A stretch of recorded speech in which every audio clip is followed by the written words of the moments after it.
어느 여행가가 아프리카 오지를 여행하면서 원주민의 도움을 받았다고 합니다.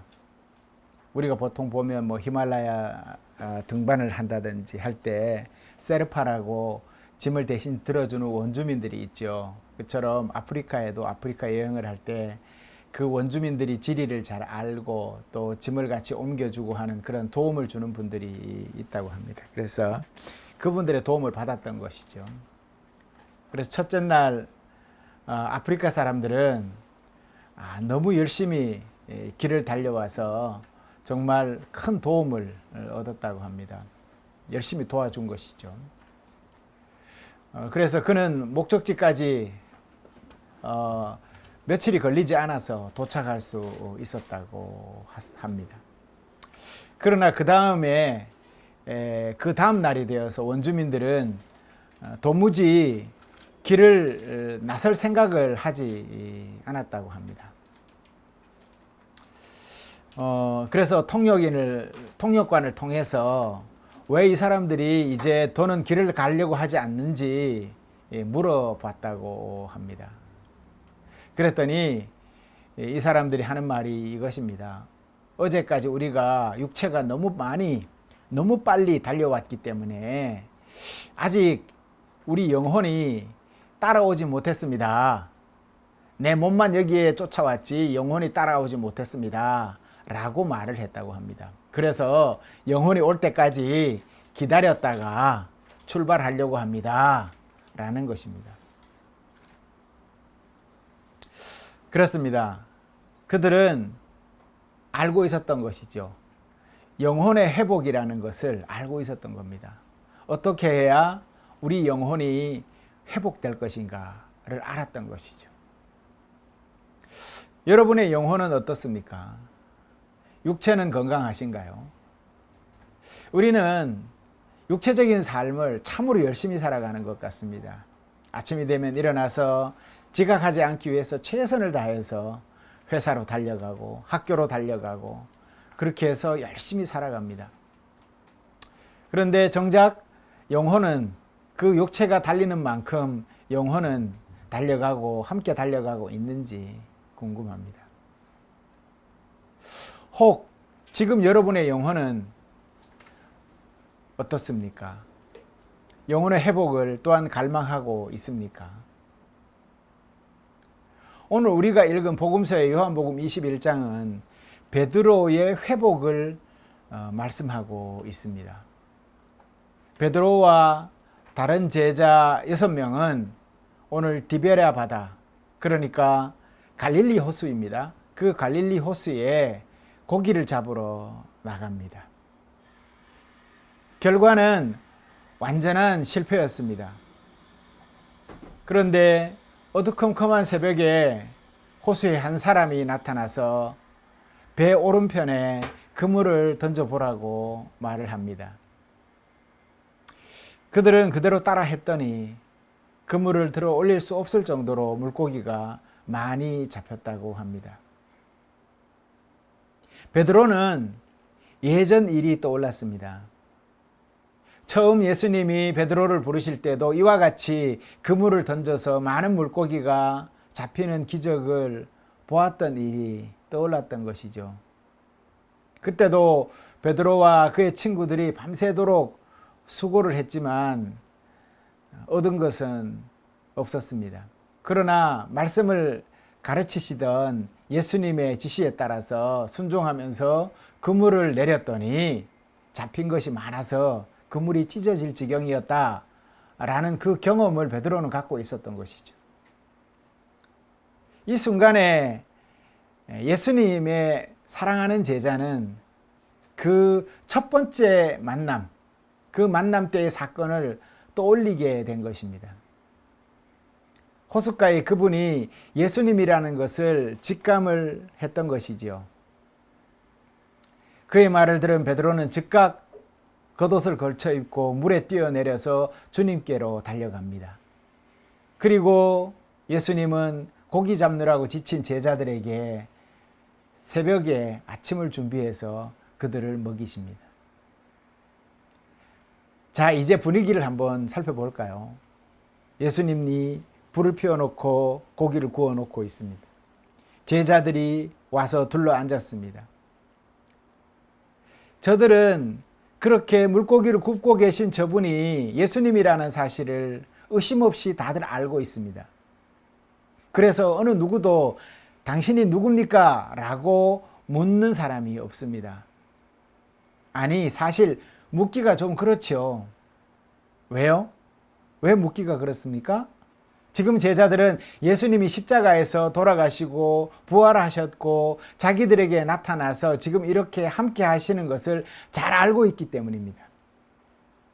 하지만 예수님의 기대와는 달리 제자들은 그분이 고통당할 때 함께 하지 못하고 도망쳤고 부활 소식을 듣고도 믿지 못하여서 갇혀 있었던 사람들입니다. 급기야 어쩔 수 없으니 이제 먹고나 살아야지 라면서 고향 땅에 내려와서 예전에 하던 자기네들의 일을 다시 시작한 겁니다.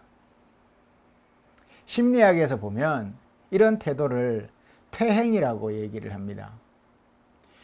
심리적 퇴행은 자존감의 상실로부터 시작이 되죠. 누군가 나를 사랑한다는 믿음이 약해지거나 스스로를 사랑하지 못하는 상태가 되면 퇴행이 발생하게 됩니다. 오늘 이런 이들에게 예수님이 회복을 말씀하시고 사명을 부여해 주십니다. 그 회복의 핵심이 무엇입니까? 그것이 바로 사랑입니다.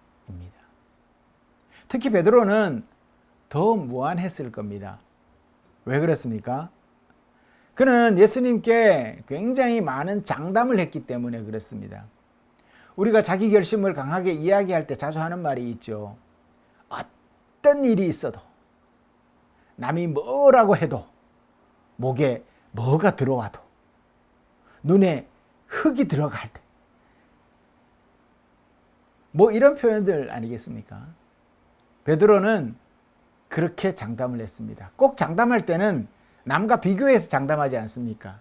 다른 사람이 다 아니라고 해도 나는 믿습니다 라든가 다른 사람들이 다 떠나가도 나는 주님을 따를 겁니다 라고 베드로는 이야기한 것이죠.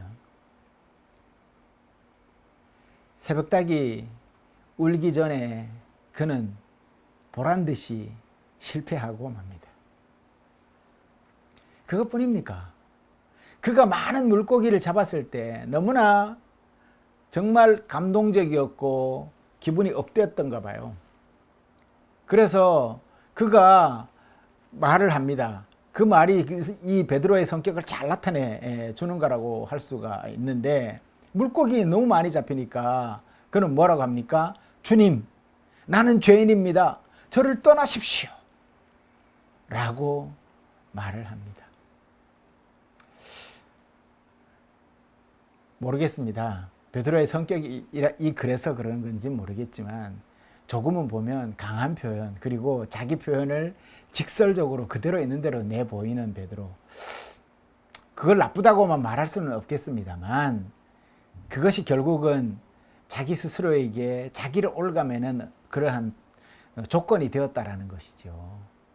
장담을 많이 하다 보니 자기가 자기 장담에 묶여버린 거잖아요. 그러니 다시 주님이 나타났을 때 편하게 만나지도 못하고 자기가 했던 장담이 있는데 이거 어쩔 수도 없는 이런 형편이 되어버리는 겁니다. 그러고 보면 베드로는 참으로 순수한 우리와 똑 닮은 사람이다 라는 생각을 하게 됩니다. 그런 그에게 주님은 무서워하지 말아라. 이제 후로는 내가 너를 사람을 낚는 어부가 되게 하겠다라고 말을 합니다. 소명을 주시는 것이죠. 예수님은 베드로의 마음을 잘 알고 있었습니다. 그렇게 장담하다가 정말 푹 주저앉아서 실망할 그 베드로를 너무나 잘 알고 있었던 겁니다. 지금에 와서 다시 무슨 말을 베드로가 예수님 앞에서 하겠습니까? 말한다고 하면 뭐 믿어주긴 하겠습니까? 워낙 장담하다가 양치기 소년 된 거죠. 내가 그리 앞서서 장담하고 지킨 것이라고는 아무것도 없지 않습니까? 하지만 주님은 그런 그를, 그의 상처를 가슴 깊이 품어주십니다. 용납하시고 다시 힘내어서 사명자로 일어설 수 있도록 도와주십니다. 그리고 아름다운 기억으로 돌려주십니다. 사실 인간적으로 보면 베드로와 예수님의 관계는 아름다운 관계가 될 수가 없습니다. 그렇게 장담을 하고 절대 떠나지 않겠습니다 라고 하고 정말 눈앞에서 십자가의 고난을 당하시고 돌아가는 모습을 보고 인간적인 모습에서 본다면 예수님이 그 도망가는 그 베드로를 쳐다보면서 무슨 생각을 했겠습니까? 저런 못돼먹은 놈, 이런 생각을 했지 않겠습니까? 그런데 주님은 지금 그 모든 것을 지워버리고 아름다운 기억으로 그를 다시 당신 사랑 안으로 초대하고 계시다라는 거예요. 이것이 바로 주님의 극진하신 자비고 사랑이라는 것이죠. 여러분, 우리가 어떤 죄를 지었건 주님과의 사이에서 우리가 다시 만남은 그 사랑의 관계라는 것입니다.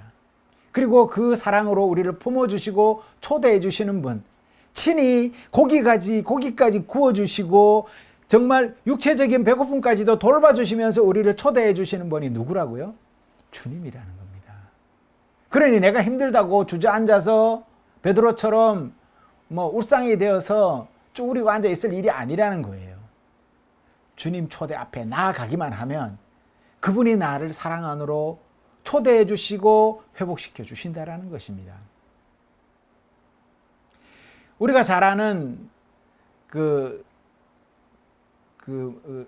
둘째 아들, 집 나간 둘째 아들, 자기 유산 받아서 집 나간 그 둘째 아들이 있지 않습니까? 그 아들이 집에 돌아오잖아요. 그렇죠? 그때 아버지는 뭘 합니까? 송아지를 잡고 옷을 준비하고 준비를 친히 다 해서 그 아들을 품어주십니다. 그 이야기가 바로 예수님을 이야기하는 거예요. 그러니 우리들의 형편이 어떤 형편이든 간에 그것은 관계하지 않는다. 다만 내가 너를 사랑함으로 너를 사랑 안으로 품어주겠다라는 겁니다. 그들은 아무 말 없이 그저 조용히 식사를 했습니다. 그 식사, 숟가락을 뜨면서 젓가락이 있었는지 모르겠습니다만은 고기를 먹으면서 그들은 무엇을 느꼈겠습니까? 주님의 사랑을 느끼고 있었을 겁니다. 아마 먹는 게 아니었겠죠. 야, 맛있다. 와, 이 맛집이네. 이런 얘기 했겠습니까? 씹으면서 주님을 생각했겠죠. 우리가 성찬을 하지 않습니까? 성찬을 하면 주님의 떡, 주님의 보혈하고 나누지 않습니까? 그러면 예전에 있던 교회 어떤 장로님은 그러더라고요. 야, 이번에 성찬 포도주는 참으로 맛이 잘 났더라고요. 이런 얘기를 하는 장로님을 제가 본 적이 있어요. 그게 그런 얘기가 아니지 않습니까? 주님의 피, 주님의 살, 이것을 맛본다라는 것은 지금 제자들이 주님 앞에서 같이 식사를 하는 이 마음, 그들의 마음이 지금 하나가 되어 이어져 있다라는 그것이 중요한 것 아니겠습니까? 이 떡과 이 포도주로 지금 제자들은 그런 마음을 같이 하나 되어서 공유하고 있다라는 것입니다. 어떤 제자는 마음속으로 눈물을 펑펑 흘리고 있었을 것이고, 어떤 제자들은 기쁨으로 가득 차 있었을 것이고, 역시 라며 다시 확신을 가졌던 제자도 있었을 것이고, 베드로와 같이 우물쭈물하며 미안해한 제자들도 있었을 것이고, 그것이 주님 앞에서는 우리들의 마음이다 라는 것을 여기에서 우리는 영적으로 경험할 수 있는 것이지요. 주님의 사랑을 다시 회복한다는 것은 무엇입니까? 영적으로 주님을 다시 회복한다라는 것입니다. 그 차가운 바닥 공기가 주님이 피워놓은 그 따뜻한 모닥불로 훈훈하게 데워지고 있습니다. 더 중요한 일은 밥 먹은 뒤에 준비되어 있었습니다. 예수님께서 세 차례에 걸쳐서 베드로에게 자신을 사랑하는지 되묻습니다. 질문의 내용은 의도적입니다. 굉장히 의도적으로 묻습니다. 제가 생각할 때 사회복지를 전공하고 학생들을 가르쳤던 입장에서 보면 예수님의 이 행위는 상담을 굉장히 수준 높게 잘하시는 분의 행동이다, 이렇게 얘기할 수가 있습니다. 예수님이 이렇게 하신 것은 베드로의 그 상처가 자기 스스로에 대한 미움과 잘못에 대한 그러한 그 실패감이, 좌절감이 너무나 컸기에 그것을 회복하기 위한 그 방법으로 3번이나 다시 그 사랑을 묻는 것입니다. 21장 15절에 이렇게 얘기해요. 요한의 아들 시몬아, 네가 이 사람들보다 나를 더 사랑하느냐? 라고 묻습니다. 이 말은 뭡니까? 그냥 물어도 돼요. 요한의 아들 시몬아, 네가 나를 사랑하느냐? 라고 물어도 돼요. 그런데 왜 이 사람들보다 라고 물었을까요? 베드로가 그렇게 장담했거든요. 나는 다른 제자들하고 달리 나는 절대 안 떠날 거예요, 이렇게 얘기를 했거든요. 자기가 예전에. 그 상처가 그대로 내 안에 프린팅 되어 있는 거예요. 그것이 해결되지 않는 한 주님과의 관계는 계속 그것 때문에 그 걸림돌이 될 거예요. 주님은 그것을 아셨습니다. 이 사람들보다 나를 더 사랑하니? 그러니 과거에 이 사람들하고 달리 나는 주님을 떠나지 않겠습니다 라고 스스로를 묶어놨던 그 매듭에서 이제 풀어지기를 원하시는 거죠. 네가 그랬던 만큼 지금 나를 그만큼 더 사랑한다면 그것으로 된 거다 라고 풀어주시는 겁니다. 이 역시 베드로의 장담과 맞물려 있는 것이죠. 그렇다면 예수님께서는 실패를 경험한 베드로에게 그런 장담의 주님 사랑을 다시 묻고 있는 것입니다. 그러니 예수님의 이 물음은 그때 장담했던 것들처럼 다른 사람들이 나를 사랑하는 것보다 네가 나를 그렇게 더 많이 사랑하느냐 하는 질문입니다. 베드로는 자신이 주님을 사랑한다고 답합니다. 네, 제가 주님을 사랑합니다. 그러자 예수께서 뭐라고 말합니까? 됐다. 그러면 내 양을 책임져 다오 라고 말씀합니다. 그런데 예수님은 왜 베드로가 곤란해서 염려할 정도로 3번이나 같은 질문을 했을까라는 것이죠. 그것은 베드로를 의심해서가 아닙니다. 그를 생각해서, 그를 사랑하여서 아꼈기 때문에 그렇게 3번이나 물은 것입니다. 베드로에게는 3번 부인한 상처가 있지 않습니까? 그 3번 부인한 상처가 너무나 깊었기에 몸은 반응을 하죠. 물에 뛰어들어서 헤엄쳐서 제일 먼저 달려갈 정도로. 하지만 선뜻 가서는 아무 말도 하지 못하고 쭈그리고 앉아있는 베드로. 그를 보았던 것입니다. 3번이나 주님을 부인한 비겁한 과거.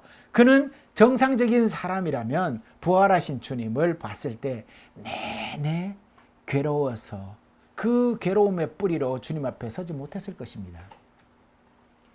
그런데 여러분, 여기서 영적인 가르침이 있습니다. 여러분, 기도를 해보십시오.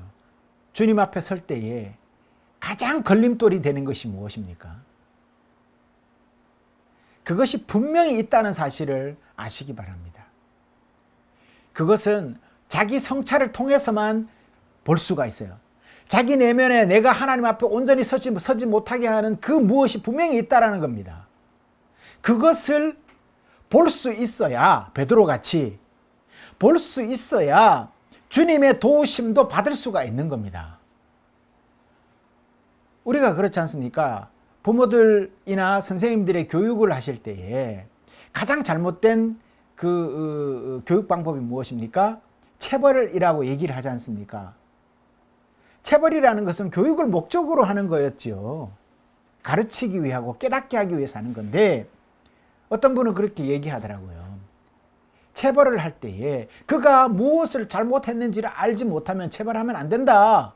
그거는 체벌의 효과도 없는 거다 라고 하는 것이죠. 그러니 선생님들은 반성문을 쓰게 하는 겁니다. 네가 뭘 잘못했는지 생각해봐라 라는 것이지요. 그래서 알았을 때 그러면 네가 어떤 벌을 받아야 되겠니? 라고 묻게 되는 것이지요. 그것이 교육 아니겠습니까? 그러니 우리가 하나님 앞에 설 때 영적으로 우리에게 걸림돌이 되는 그 무엇이 있다면 그것을 내 스스로가 인식하고 바라볼 수 있을 때라야 하나님 앞에 도우심과 그 자비와 사랑이 나에게 다가옴을 경험하게 된다라는 것입니다. 내가 엄격결에 나를 부인했지만 너의 심중에 나에 대한 사랑이 진심이라는 것을 나는 알고 있어 라는 주님의 음성을 베드로는 들었던 것이지요. 그러니 회복될 수밖에요. 그러니 그것을 끄집어내서 너와 내가 같이 확인하고 지난 아픔을 잊어버리자. 그리고 그 고백이 되풀이 될 때마다 예수님께서는 내 양을 먹이라. 내 양을 먹여라. 내 양을 먹여라. 라고 당신의 일을 부탁하십니다. 확인하고 또 확인하고 또 확인해 줍니다. 일을 맡긴다는 건 무엇입니까? 믿는 사람에게 맡기죠. 믿지 못하면 그 일을 맡기지 못합니다. 사실 베드로의 3번 부인 사건은 당시 사람들에게는 굉장한 스캔들이었었죠. 소문이 다 났을 겁니다. 아니 저 꼬라지로 어떻게 그 수제자라고 저렇게 할 수가 있겠어? 사실 보면 캐톨릭에서는 초대 교황이 베드로예요. 그럼 베드로가 베드로의 그 교황 자격이 있겠습니까? 그렇게 비겁한 부인을 하고 나서 그렇게 하고도 여전히 교회의 지도자일 수 있냐라는 겁니다. 이런 문제를 치유받는 것이 바로 오늘 이 해변의 만남이라는 것입니다. 예수님께서는 다소 의아한 느낌을 자아내는 이 질문과 대답을 통해서 베드로의 상처를 고쳐주시고 치유해 주시고 지도자로서의 권위를 회복시켜 주십니다. 이런 과정을 거친 베드로는 이제 과거에 주님께 장담했던 것처럼 주를 위해서 기꺼이 죽을 수 있는 신앙을 가지게 되었습니다. 실제로 역사에 의하면 베드로는 그렇게 주님의 복음을 따르면서 로마에서 순교하게 된다라고 기록하고 있습니다. 여러분, 하나님은 우리의 중심을 보십니다. 그러니 중심을 보시는 하나님이 우리의 모든 것을 우리 자신보다 더 잘 알고 계시겠지요. 우리 중심을 보시니 우리가 혹 인간의 실수를 저질렀더라도 우리의 중심이 진실하고 그 사랑이 확고하다면 하나님은 용서와 회복을 통해서 우리 영혼을 소생시켜 주실 것입니다. 그리 소생시켜 당신 제자로 다시 사용해 주실 것을 확신합니다. 하지만 우리는 어떻습니까? 우리는 상처를 입으면 그곳을, 그 상처 입은 장소를 떠나버리려고 하고 그 상처 입은 사람과 단절해 버리려고 합니다. 상처 입힌 사람과 멀어지고 원래 머물던 자리에서 떠나서 스스로 고립되어 버립니다. 사실 그런 거 있지 않습니까? 학점 잘 못 준 교수님은 졸업하고도 계속 기억나서 절대로 찾아가지 않고 스승의 날 문자도 안 보내요. 네. 그렇죠. 상처인 것이죠. 우리는 이것을 스스로 자신을 치료하는 행위라고 얘기를 하는데 그것이 과연 치료 행위일까요? 떠나고 단절하는 것이 치료 행위일까요? 아닙니다. 그렇게 해서 상처가 치료되는 것이 아닙니다. 이런 행동은 오히려 내가 도망친 곳이 이전에 내가 더 익숙했던 자리일 경우가 대부분이라는 것이죠. 제자들이 지금 가장 익숙했던 자리로 와 있잖아요. 옛날에 고기 잡던 곳으로 와 있잖아요. 그 누구보다도 큰 상처, 곧 가장 사랑한 사람들의 외면, 가장 측근에 있던 이들의 배신으로 몸과 마음에 너무나 깊은 상처를 입으신 예수님도 실패로 보지 않고 상처를 상처로 보지 않도록 도와주십니다. 다시금 일어서도록 하셨고, 지난 시간의 말씀과 사건을 떠올려서 그 의미를 새롭게 해 주십니다. 이것이 바로 주님의 자비와 사랑의 능력입니다. 그 능력을 여러분 믿으십시오. 성도 여러분, 그리스도인은 실패 속에서도 여전히 함께 하시는 하나님을 의지하는 사람들입니다. 그러니 여러분, 인생에서 실패와 좌절의 구렁 속에 빠져 있습니까? 그렇다면 지금이 바로 하나님을 의지해야 할 때라는 사실을 명심하십시오. 우리가 실패하고 좌절하여서 주저앉아 있을 때 하나님은 우리에게 새 힘을 불어넣어 주실 것입니다. 네가 나를 사랑하느냐? 네가 나를 사랑하느냐? 네가 나를 사랑하느냐? 내 양을 먹이라. 주님의 이 세 번에 반복되는 사랑의 음성을 귀담아 들으십시오. 성도들이 이러한 사랑에 회복되는 성도들이 다 되시기를 바랍니다. 실패 속에서도 함께 하시는 하나님이 여러분을 반드시 일으켜 세우시고 품어 주실 것입니다. 한 주간 이 주님을 의지해서 승리하시는 우리 모든 성도들이 다 되시기를 간절히 축원합니다. 기도하시겠습니다.